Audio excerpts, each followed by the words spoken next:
syahdu, yang merdu, sehingga meresap di dalam kalbu dan hati kita semua.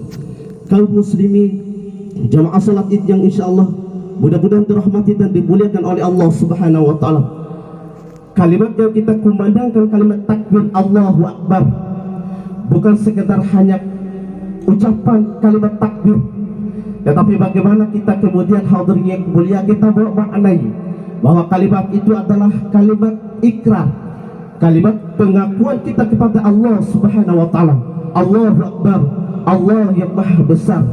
Artinya bahwa ini terkandung bahwa kita semua sebagai umat manusia tidak boleh berlagak sombong, congkak dan takabur, karena barangkali kita memiliki kelebihan dari yang lain. Saya yang hebat, saya yang pintar, saya yang paling segala-galanya yang ada di atas muka bumi ini.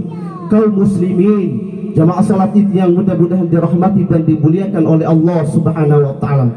Tak kala Allah Subhanahu wa taala memerintahkan kepada makhluknya, dalam hal ini malaikat Allah Subhanahu wa taala, untuk bersujud kepada Nabi Adam alaihissalam sebagai bentuk penghormatan atas diciptakan Nabi Adam alaihissalam, maka malaikat oleh Allah Subhanahu wa taala bersujud.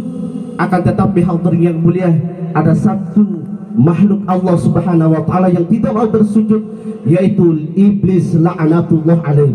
Kenapa kemudian seperti itu hadirin yang mulia? Karena ada di dalam dirinya merasa hebat, merasa paling mulia, merasa segala-galanya dari yang lain. Maka oleh karena demikian, atas sikapnya itu Allah Subhanahu wa taala mengeluarkan iblis la'natullah alaihi dari surga dan menyediakan tempatnya di nerakanya Allah Subhanahu wa taala. Kaum muslimin, jamaah salat Id yang insyaallah mudah-mudahan dirahmati dan dimuliakan Allah Subhanahu wa taala. Kemudian kita kumandangkan kalimat la ilaha illallah. Kalimat ini pula hadirin yang mulia, bukan hanya sekedar kalimat kita ucapkan, akan tetapi bagaimana kemudian ini adalah kalimat sebagai bentuk ikrar kita, pengakuan diri kita bahwa tidak ada Tuhan yang berhak disembah kecuali Allah Subhanahu wa taala. Dikala susah dan duka, senang bahagia, apapun itu kondisi kita, maka tidak akan berpengaruh terhadap penyembahan kita kepada Allah Subhanahu wa taala. Kaum muslimin, jamaah salat Id yang insyaallah dirahmati dan dimuliakan Allah Subhanahu wa taala, betapapun tingginya kedudukan kita, bagaimanapun besarnya pengaruh kita sebagai makhluk, kita tidak boleh berlagak kuasa sebagaimana kuasanya Sang Khalik, kuasanya Sang Pencipta, yaitu Allah Subhanahu wa taala. Sikap semacam ini hadirin yang mulia pernah dilakukan oleh seorang raja yang namanya Fir'aun la'natullah alaihi. Sampai-sampai di dalam Al-Quran Allah Subhanahu wa ta'ala mengatakan, ana rabbukumul a'la, sayalah Tuhanmu yang paling tinggi. Fir'aun memang raja yang membuat kerusakan, kejam, sadis, bahkan sampai mengaku dirinya sebagai Tuhan. Oleh karena demikian, jasad Fir'aun telah meninggal dan diabadikan oleh Allah Subhanahu wa ta'ala sebagai bentuk perwujudan ibrah, pelajaran bagi kita semua umat manusia tentang hal-hal yang demikian. Allahu Akbar, Allahu Akbar, Allahu Akbar, walillahil hamd. Kaum muslimin, jemaah salat Id mudah-mudahan dirahmati dan dimuliakan oleh Allah Subhanahu wa taala.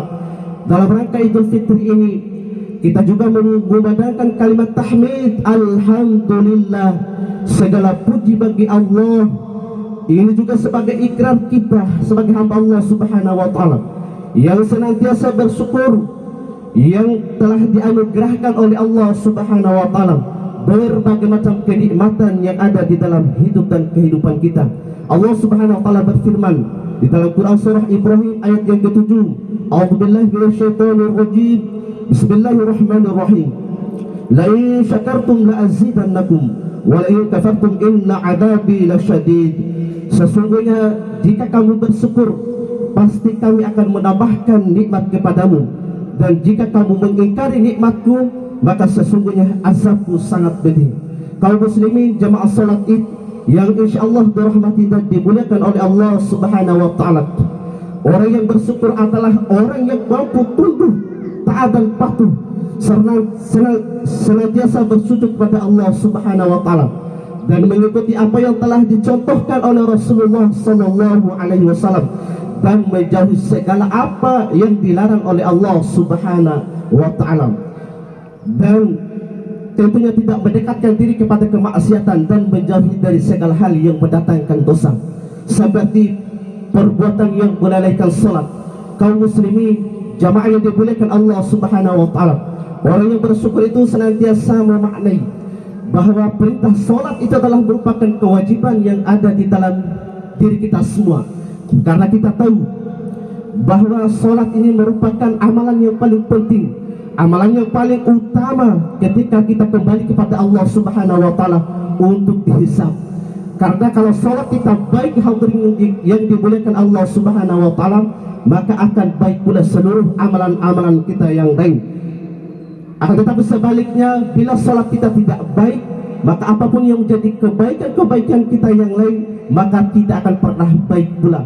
Maka oleh karena demikian, orang yang bersyukur itu senantiasa mendirikan salat di dalam hidup dan kehidupannya. Kemudian dia tidak enggan untuk berpuasa, karena kita tahu bahwa sesungguhnya di dalam Al-Quran surah Al-Baqarah ayat 183 mengatakan kutiba alaikumus shiyam, perintah Allah Subhanahu wa taala untuk menjalankan ibadah puasa di bulan suci Ramadan. Namun terkadang kita semua hadirin yang mulia, di saat-saat bulan suci Ramadan enak-enak saja kita, bahkan kita tidak menggunakan akal dan pikiran kita, tidak pernah merasa malu dan tidak pernah terbesit di dalam dirinya bahwa ini adalah bulan suci Ramadan. Bahkan di sembarangan tempat kita enak-enak saja menghisap daripada rokok, makan, minum dan lain sebagainya. Padahal hadirin jamaah sekalian yang dimuliakan Allah Subhanahu wa taala, Allah mengatakan di dalam Al-Quran, ulaika kal an'am bal hum adall, mereka itu layak sebagaimana hewan ternak yang kita pelihara masing-masing di rumah kita. Karena kalau manusia sudah tidak memakai hati dan pikiran, perasaan, bahkan tidak pernah merasa malu, maka layaklah seperti hewan ternak yang sebagaimana kita pelihara di rumah kita masing-masing. Orang yang bersyukur adalah orang yang senantiasa mengeluarkan zakat, infak dan sedekah, karena ini adalah perintah Allah Subhanahu wa taala, khudh min amwalihim shadaqatan tutahhiruhum wa tuzakkihim biha wa shalli 'alaihim inna salataka sakanun lahum wallahu samii'un 'alim. Perintah Allah Subhanahu wa taala untuk khudh, ambillah, rampaslah daripada harta mereka untuk menyucikan daripada sebagian harta mereka dan berbagi untuk sesama manusia. Itu kasus meneliti jamaah kaum muslimin, mudah-mudahan dirahmati dan dimuliakan oleh Allah Subhanahu wa taala. Dalam kitab Ihya Ulumuddin, Al-Imam Al-Ghazali rahimahullah taala mengatakan ada 3 esensi manusia ketika senantiasa mengeluarkan zakat, infak dan sedekah.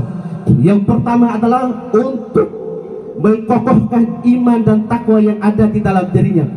Kalau sekiranya iman dan takwa sudah terbentuk di dalam diri kita semua, maka apapun yang menjadi kebutuhan Allah Subhanahu wa taala, apapun itu menjadi perintah Allah Subhanahu wa taala, termasuk harta kita akan memudahkan kita untuk dikeluarkan untuk berzakat, infak dan sedekah. Kemudian yang kedua, beliau mengatakan untuk menghilangkan sifat kikir dan fakir yang ada di dalam diri kita.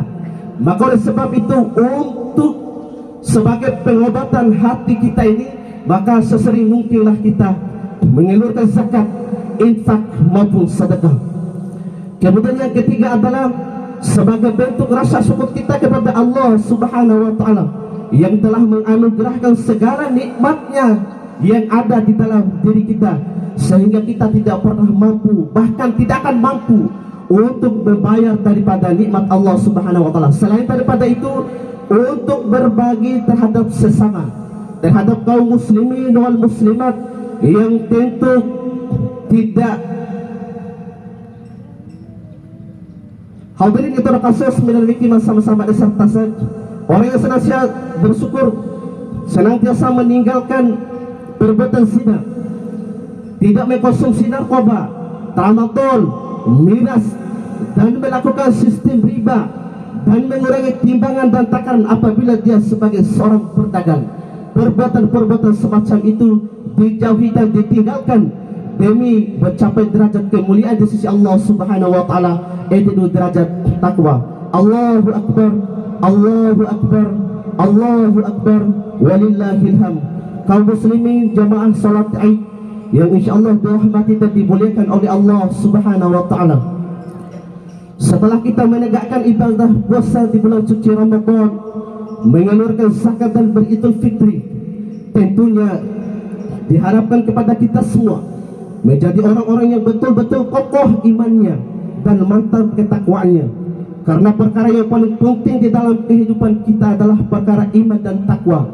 Apabila iman dan takwa kita baik, maka akan berpengaruh kepada amal pun akan menjadi baik, sehingga muamalah, muasarah dan akhlak pun akan menjadi baik. Karena itu mata kita akan selalu memandang sesuatu yang baik, telinga kita akan mendengar sesuatu yang baik, bahkan tangan kita akan memegang sesuatu yang baik, kaki kita akan melangkah sesuatu yang baik, bahkan hati dan pikiran kita ini selalu berprasangka baik kepada Allah Subhanahu wa taala, sehingga Allah Subhanahu wa taala menghidupkan suasana dan keadaan akan menjadi lebih baik. Kalau suasana dan keadaan akan menjadi lebih baik, kaum muslimin jamaah yang dimuliakan oleh Allah Subhanahu wa taala, maka di dalam kehidupan kita akan tentram, bahagia, bahkan kita akan merasakan kenikmatan beribadah kepada Allah Subhanahu wa taala. Kaum muslimin senantiasa berbondong-bondong datang ke masjid untuk melaksanakan ibadah kepada Allah Subhanahu wa taala. Kita beribadah akan lebih khusyuk. Kita membaca Al-Qur'an senantiasa ada jazbah, ada giroh, ada semangat. Bahkan ibadah-ibadah yang lain akan senantiasa dipermudahkan oleh Allah Subhanahu wa taala.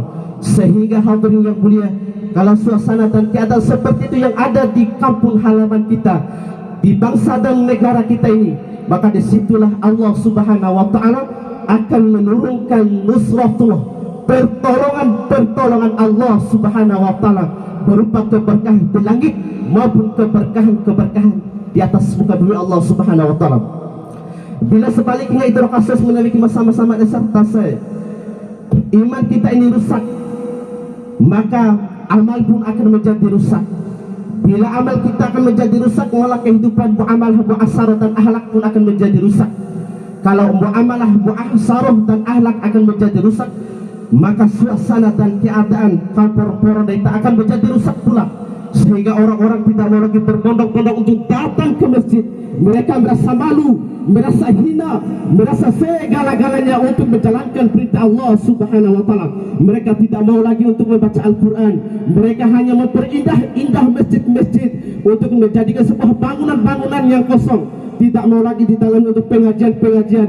Tidak ada lagi di dalamnya suara-suara Al-Quran, suara-suara yang tentu mendatangkan rahmat Allah Subhanahu wa taala.